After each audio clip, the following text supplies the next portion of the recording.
এখন আমরা যে জায়গায় দাঁড়ায় আছি এটা ঠিক ইন্ডিয়ার একদম পাশে। এই যে এটা ইন্ডিয়া আইল দেখা যাচ্ছে, এটা হচ্ছে আমাদের সীমানা। আর আমরা যেখানে দাঁড়ায় আছি এটা হচ্ছে ইন্ডিয়ার জায়গা। এবার যে বিএসএফ ইয়ে করে ডেইলি তাদের রুটিন চেক আপ, যেটা রুটিন কি করে ওটা পরিদর্শন যেটা আর কি, এটা করে থাকে। তো এই জায়গাটার নাম হচ্ছে চর মাছদিয়ার।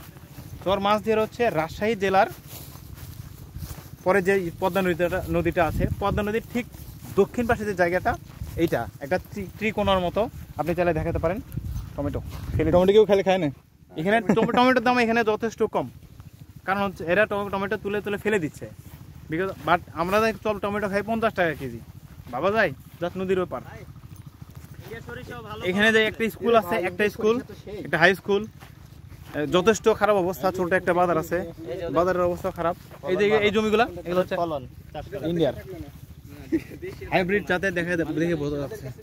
যথেষ্ট বাম্পার ফলন হয়েছে। আমি ইন্ডিয়ান। হিন্দি বলো, হিন্দি মে বাত করো, ইন্ডিয়ান। আজকে আমাদের রাজশাহী ইউনিভার্সিটির সাইক্লিস্ট আমরা সবাই আসছি, সবাই না 15 জন আসছি এই চর মাছদিয়ারে ঘোরার জন্য। এখানকার জীবনযাত্রা কেমন, মানুষের সেই সব দেখার জন্য। এই তাড়াতাড়ি আসো, এ গুলি করে দিব, দিল টাক করছে বিএনসিসি বাইনকে বায়ার। তুই কিছু বল। কি বলবো, আমার সাথে আছে মাহিন।